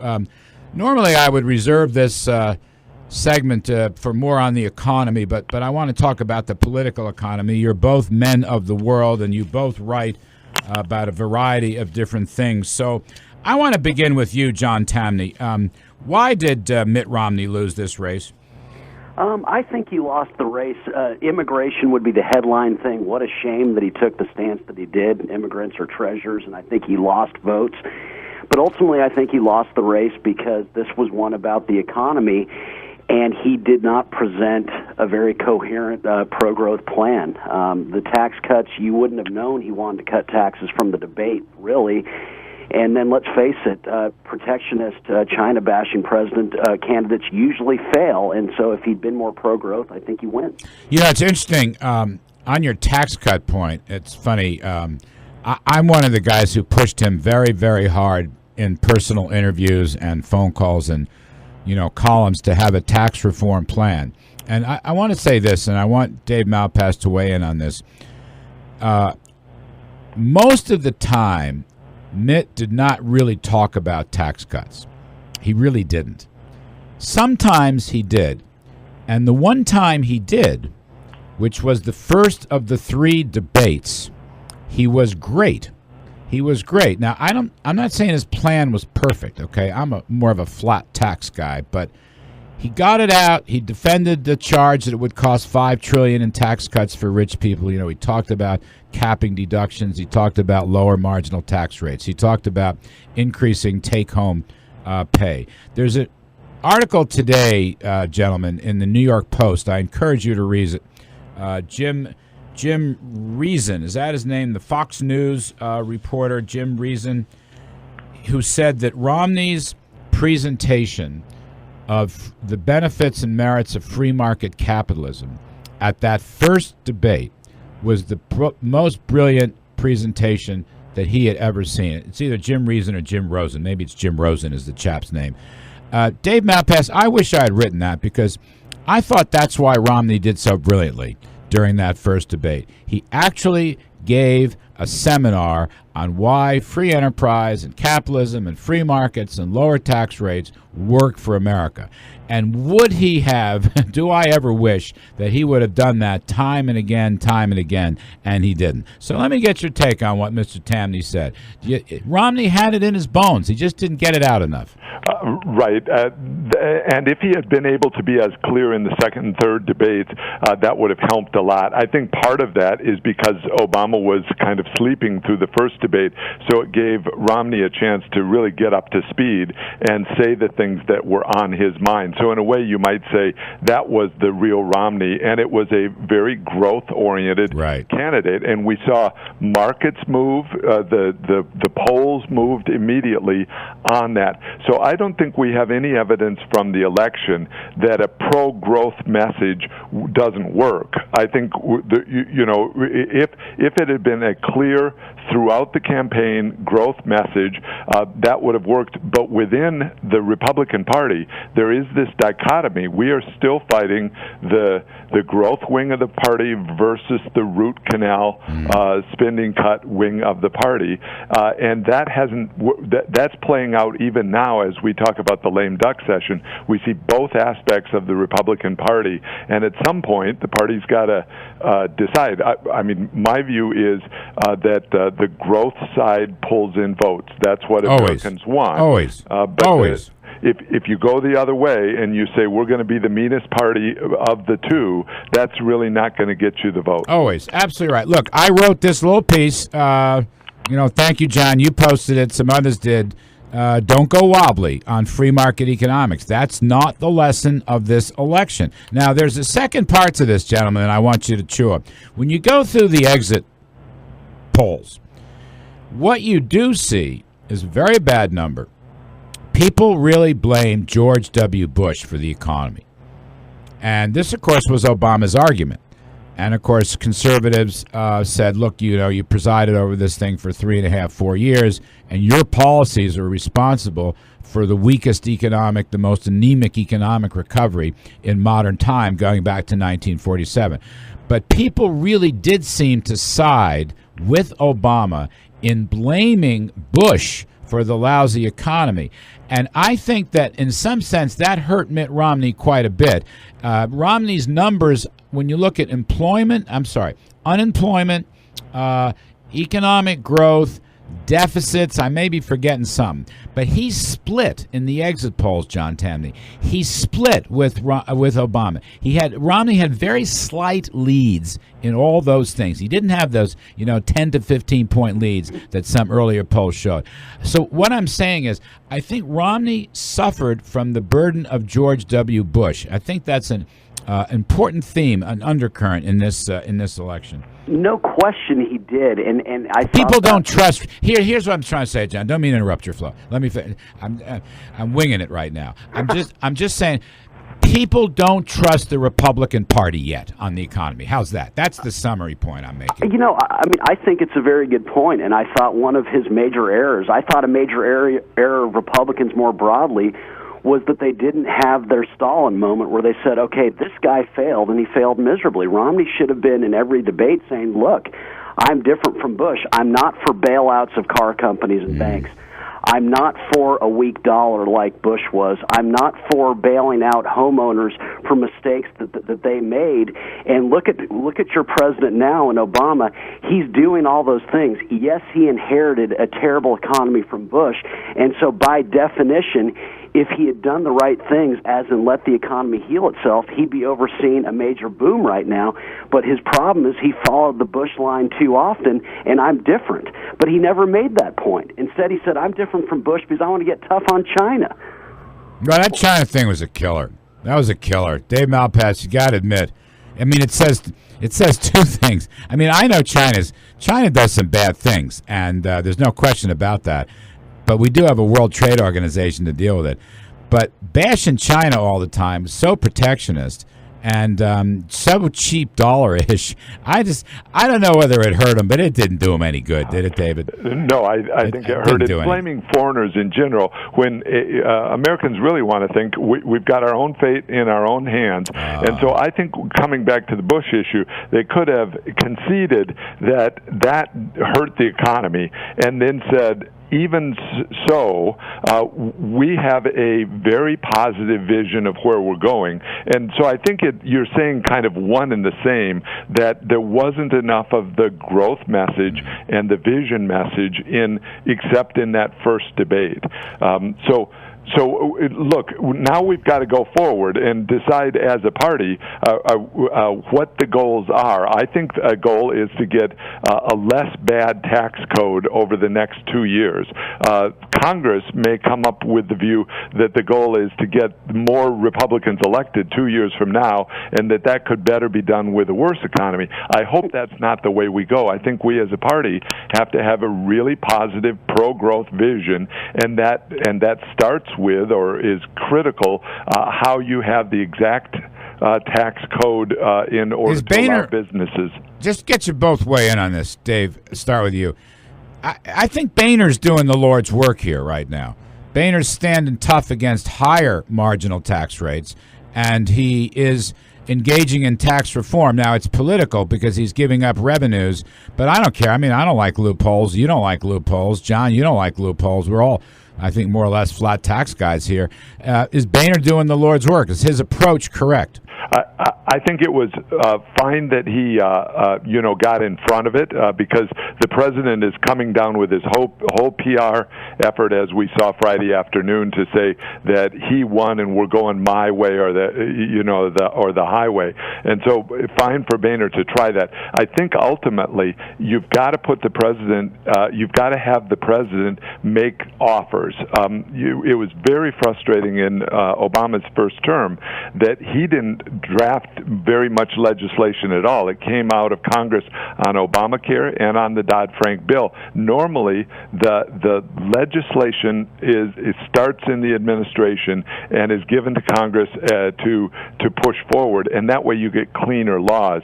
So at some point, Obama's got to make a decision, and that wasn't clear yesterday afternoon really what it was. After his press conference, they came out and clarified that he was against, or he was insistent that the top marginal rate go up, which hurts small businesses, as we know. But so, John, tell me, does Boehner, does he get a couple of gold stars for trying to keep marginal rates down? I think absolutely. Yeah. But I would also say that he should act self-interestedly and do that. Republicans are scared right now, and they look at the House as the barrier to Obama trying to presume a mandate. If Boehner doesn't block him, I think you're going to see a very unhappy Republican base. I just wish that Boehner would change his message. I'm so tired of the small business message. Why not say what's obvious? You know what? We're blessed by the efforts of the relatively few. The last thing we want to do is tax the most productive, the Jeff Bezos, the Bill Gates, the Fred Smiths of the world. We don't want to charge them for their work. Talk about what's true. You're so right. We used to call this, I think the late Jude Wanniski, I think it was him. It might have been Irv Kristol. The economic activists, they're the ones who you want to reward. And you can't pinpoint them. You don't know where they are. They may be in a garage or they may be worth $50 billion. But they're the ones who drive the economy. Now, that's an extremely unfashionable point of view. But they are the ones. The guys at the top, John, they're the ones who drive the whole bloody thing. They do. They carry the wagon, and Republicans have to start acknowledging what's obvious. And you know what? Americans are winners. They think they're going to be that guy. I think that message works despite what Republicans think. Talk about these people. And, their rates are already going up a lot, Larry, even if you got the entire Republican goal in terms of this negotiation at year end, because you've got the 0.9% Medicare tax rate that's all paid by that upper end. You've got in California a whopping big increase, and I think New York State is going to have it on a big chunk of the upper end, upper income generators. And you've got capital gains and dividend taxes going up by 3.8% at least in this deal on January 1st. So we're just creating all these barriers to successful investment, and really an entrepreneur is nothing if not a successful investor. And to the cost of capital.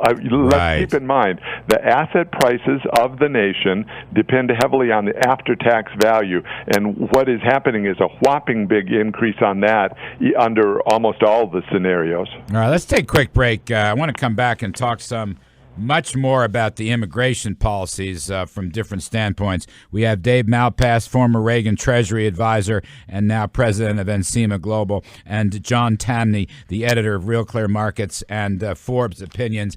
I'm Larry Kudlow. Don't go wobbly, GOP. That's our theme. We'll be right back. The Larry Kudlow Show.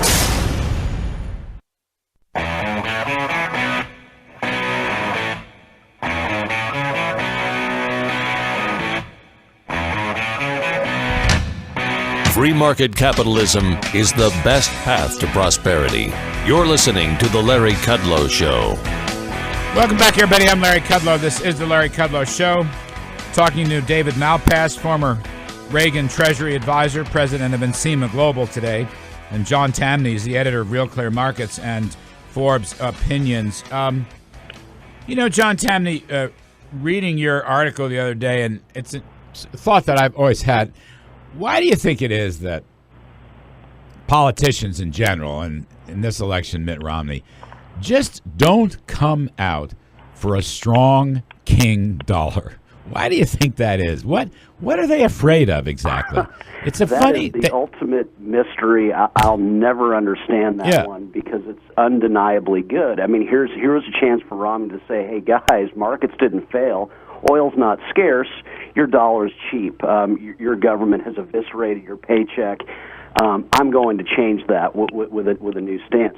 I don't get it. They claim it's about manufacturing, but we're really not a manufacturing economy anymore. And let's face it, during the period of weak dollar, the 70s, and the last 10 years, that's when the big three automakers were basically rendered bankrupt. I don't get it. I mean, it's funny, David Malpass. Romney would talk about cost of living measures, like particularly the price of gasoline, which has become a Republican staple. It's doubled under Obama. People talk about the higher price of food. They talk about higher medical costs and things of that sort. But let's just go to gasoline, all right, which basically trades off crude oil. I know refinery breakdowns can get in the middle of that, but basically crude oil moves. If you raise the value of the dollar, let's say on the index, where is it, about 80 now? If you raise the value of the dollar on a broad exchange rate index to 100, or in the flip side, if you got the gold price down from whatever, 1,700 to, I don't know where it should be now, but let's say it was a 1,200. 10-year average, maybe 1,200. Okay, go to 1,200. In other words, if you're talking about cost of living issues, which are sort of tax hikes for ordinary middle-class people, one of the most obvious solutions is to make the dollar stronger. Why don't they get that? Yeah, and the data is clear, Larry. If you look at the real median income of households, meaning the median income is the middle of this society, it's been going down, meaning going down against inflation for 10 years as the dollar weakened. Right. So you've got really compelling data to show that point. Now, can I make a nuance? You know, I'm in favor of a strong and stable dollar. Right. So I don't think the dollar index, that 80, actually would or should go to 100. I think if they declared, if the Fed said it wants sound money and it wants a strong and stable dollar that will last for 100 years, the gold would automatically go down a lot, so you wouldn't have to do anything about that. And the whole world would adjust in a positive way. It would mean more capital and more jobs. So I think that was available, but again, within the Republican Party, there's this divergence between the various wings, and so we do have this huge problem for the Republican Party to get people onto more of a growth message. Look back at the real median household income, and why is it that in Bush 43 and then in Obama basically continued the weak dollar policy, and it really hurt the middle class income. Right. All right, gentlemen, I'm out of time. I hate it. I'm out of time. I want to talk more, but great stuff. David Malpass, thank you very much.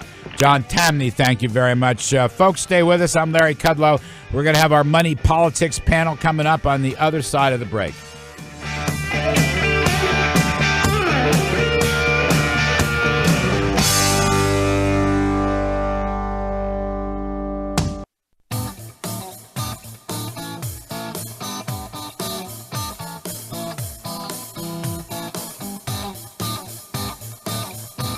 Making money makes sense. You're listening to The Larry Kudlow Show.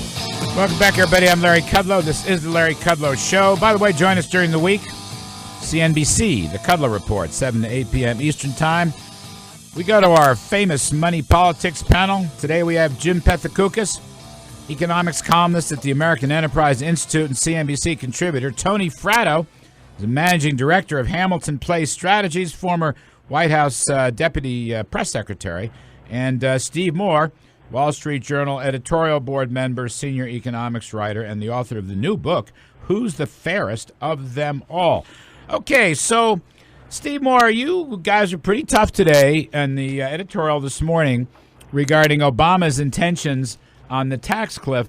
I have a more benign view. I know that what's his name, that dummy Jay Carney, the press secretary, walked back the tax rate thing. But I don't care what he says. Nobody cares what he says. And the point is, Obama himself did not say that higher marginal tax rates on the upper income earners were a necessity to make a tax cliff compromise. So what do you think, Steve? I'm going to play this in the optimistic side. Well, Larry, I did an interview this week that's in the paper with Mitch McConnell, yep. And I asked him about this whole issue, and he said, look, we Republicans are willing to be conciliatory. We're willing to reach across we're willing, he said, Larry, to put revenues on the table, and so I thought that was a pretty big olive branch. Here is the sticking point, though. Republicans will not agree to raising tax rates, nor should they. This is at the center of how you grow an economy. You can't make America more competitive by raising tax rates on investors and raising taxes on small businesses. Now, I heard what you heard from Barack Obama, but I heard it a little bit differently. I thought that was a campaign speech. I think it's, I won, I'm going to do it my way. And I think the left wants to raise those tax rates, even if it's as a symbolic thing, even if it's not going to raise revenue. My goodness, why not close loopholes? Why do we have to raise the rates and hurt the investor class, hurt small businesses, and hurt jobs? Well, closing the loopholes or limiting the loopholes, Obama, he didn't sign on to it, but he didn't reject it. And it's sort of a technical thing, but it's an important technical thing because closing loopholes is a lot more benign than raising marginal tax rates. So, I don't know, Jimmy P., I had a long talk with Senator John Kyle earlier on this radio show, and I also spoke to him on the CNBC show last night. And Kyle actually, he's been around a while. He's sort of optimistic that a deal can be reached on the basis of capping deductions and loopholes rather than raising rates. What do you think? Well, I don't think it's quite as benign because even under the getting rid of loopholes approach, you're still going to be raising. You may not be raising marginal tax rates, but you'll be raising more than likely effective marginal tax rates, which is still bad, which we still shouldn't be doing. And in addition to that, we have not been talking about what's going on with either capital gains, which are scheduled to go from 15 to effectively 24%, nor dividends, which are going to go from 15 to whatever that final marginal rate is, which is catastrophic. Even if Obama wants to lower that corporate tax rate, that rise in investment taxes, I think more than offsets in a negative way that drop in the corporate rate, if that ever happens. So I think in the end, effective tax rates are going up at a time when the economy may be barely growing 2%. See, I don't buy it. I don't like effective tax rates. I don't like that whole concept. Well, the effective marginal tax rates. I understand about average tax rates, but if your effective marginal tax rate's going up, then that's a negative. Yeah, I know, but if the Boehner deal, if the Boehner idea went through, the top rates are not going to move.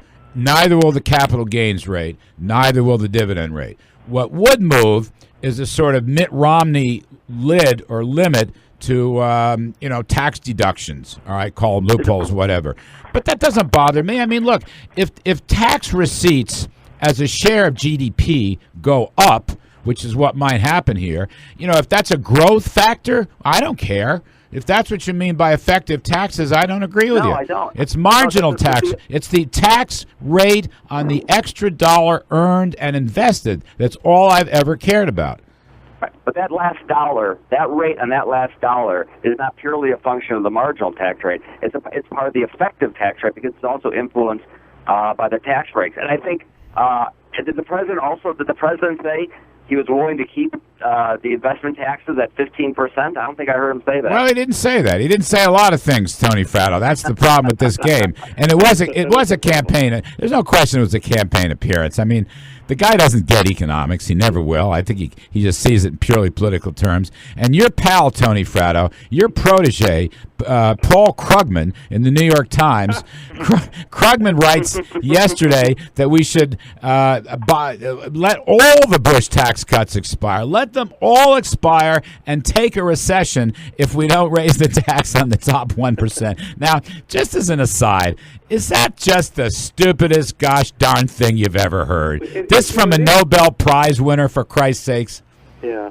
I mean, because we know that it would do great damage to people. But there is, I'll tell you, I do have a small smidgen of sympathy for this argument, and here's the reason: is for 15 years we have been told that the Clinton tax rates were fundamental to the economic growth story of the 1990s, right? That those rates that were that were increased, and the Bush tax cuts, we were told now for 2 consecutive elections, were destructive to and were the reason for the financial crisis. So I wonder, what are Democrats so afraid of going back to the Clinton tax rates? If they were so fundamental to growth, what are they worried about? Well, of course they know that it would be recessionary, and so in a way it makes our argument for us. I agree with you that I do think the president in his and the reason he didn't take questions the other day was making a comment, a political comment, a political statement for his base that he had just won a re-election, and they are all worried that he is going to walk away from his principle. But I think that's where he's going to end up being, because we know, all of us know, the House of Representatives is not going to vote for higher marginal tax rates, period. Larry, can I make a point about the spending side for a minute? Yeah. I've found that the discussion all this week on economics and fiscal policy so deranged, so completely backwards to the truth. And I just want to get this out to your listeners, because I think they understand this point. And I want to make it very loud and clear. Cutting government spending is good for the economy. It's not bad for the economy. And Larry, a lot of your friends on Wall Street, they say they're panicked over cutting government spending. I have no problem, quite frankly, taking the sequester. I think every government agency should take a cut of 10 or 15% in their budget. My goodness, the private sector has done that. All of the businesses and households have done that. Why should government be immune from the belt tightening? And the other point I want to make is that we should take the sequester and then not do the tax increase. And I'm just very frustrated by this view, and I wonder if you agree with me, Larry. Cutting government spending is good. I love it. Look, Art Laffer's been writing, all right, lowering the spending share of GDP is a tax cut. It's a tax cut. Milton Friedman taught us that, 40 years ago. Because if you raise spending, you're either going to have to raise taxes or raise borrowing or inflate or whatever. So why do all these nitwits on Wall Street say it's going to be bad for the economy to cut spending? Because too many of the nitwits went to Ivy League colleges. That's the whole. No, this is a serious point. Too many. I escaped. I was paroled from Princeton. All right, I got a parole, but too many of these guys, all the leading firms, Goldman Sachs, Morgan Stanley, they all have Keynesian economists. They all thought that the 2009 spending stimulus was going to create a 4% economic growth rate. And Steve, they were wrong. They were dead wrong. Hey, Larry and Steve both. We've had. I'm not going to get into a defense of the Bush administration on spending, right? But these very same people are the ones who fail to recognize that, again, during the Clinton administration, we actually did see a reduction in the size of government relative to GDP, right? And the economy boomed. Yeah. No, I love that. Tony, Steve Moore, I'm going to come back to your point. I just want to follow up with Tony. Tony, you're a former press secretary in the Treasury and the White House. Just walk us through it quickly. So the president says what he says and leaves the door open for a deal. Then they send out Jay Carney. I think it was Jay Carney. And the reason I'm so down on Jay, I personally like the guy, but I just think they've all been lying through their teeth on Benghazi. But whatever, that's a separate subject.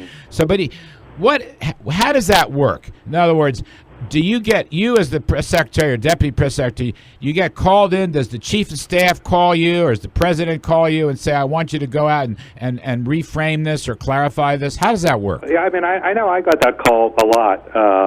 In different, both at the Treasury and at the White House, and so yeah, but sometimes I was the guy walking in saying, hey, we need to reframe this in the right way because it's gonna create issues for us. I didn't actually see what Jay said.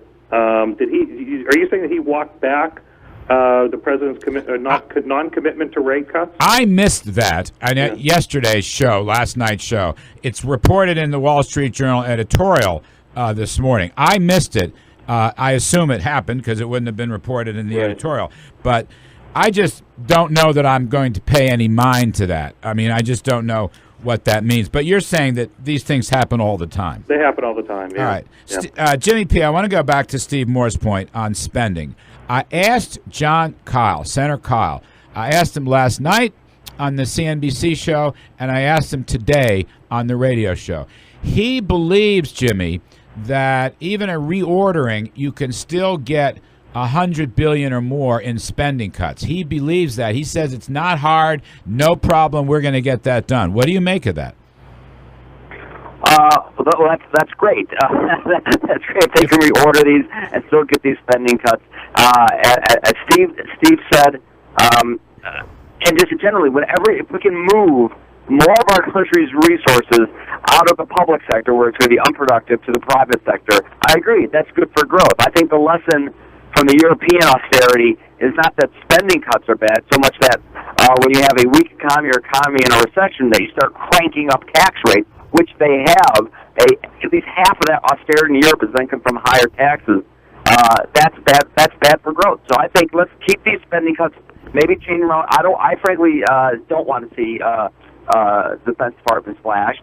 But reorder these spending cuts and combine them with some pro-growth tax policy. I mean, Steve, John Kyle said, this is very interesting. He said it twice. Said it last night, and he said it again today. It's not hard to get $100 billion or more in spending cuts as part of this temporary deal. That was his take. Yeah, my only problem with that is I don't want to see more phony spending cuts. I mean, my goodness, the good thing about a sequester is it actually cuts the spending now, and that leads to savings in the future. I'm tired of all these deals, Larry, and you've seen them for 25 years, I have, where they promise to cut spending, 2, 3, 4, 5 years down the line, and the cuts never come. I mean, that was, Ronald Reagan used to complain about that. I never got the cuts. Well, I don't think Republicans are very good at spending cuts. Right. I mean, I know the Democrats aren't, but I don't see the Republicans. Maybe there's a handful of them, but I mean, John Boehner, bless his heart, I happen to like what Boehner's been doing the last 3-4 days, and getting out there and trying to protect the lower marginal tax rates. But John didn't have much to say about spending.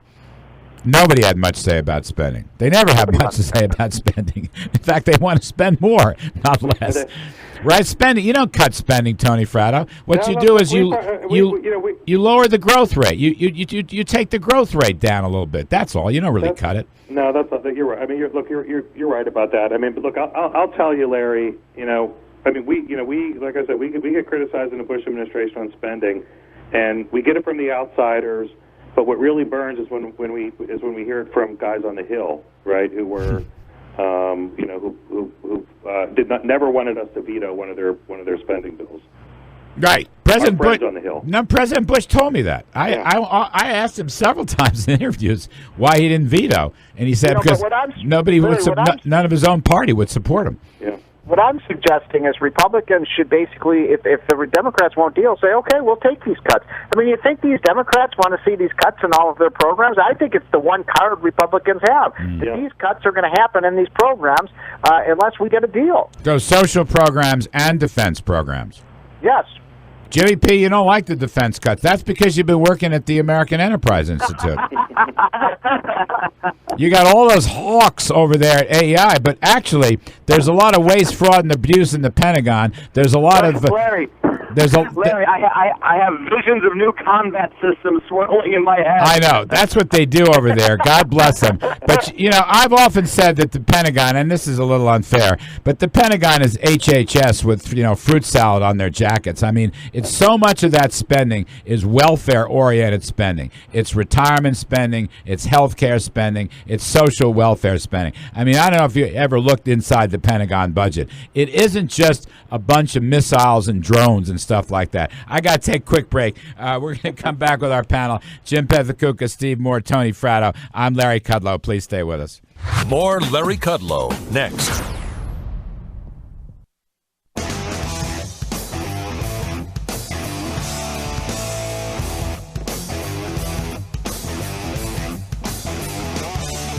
The economy is the biggest story of our time. That's why you're listening to The Larry Kudlow Show. Welcome back, everybody. I'm here with Steve Moore, Tony Fratto, and Jim Pethokoukis. Jimmy P., who's going to be the new Treasury Secretary? The Treasury Secretary, my guess, would probably be Jack Lew.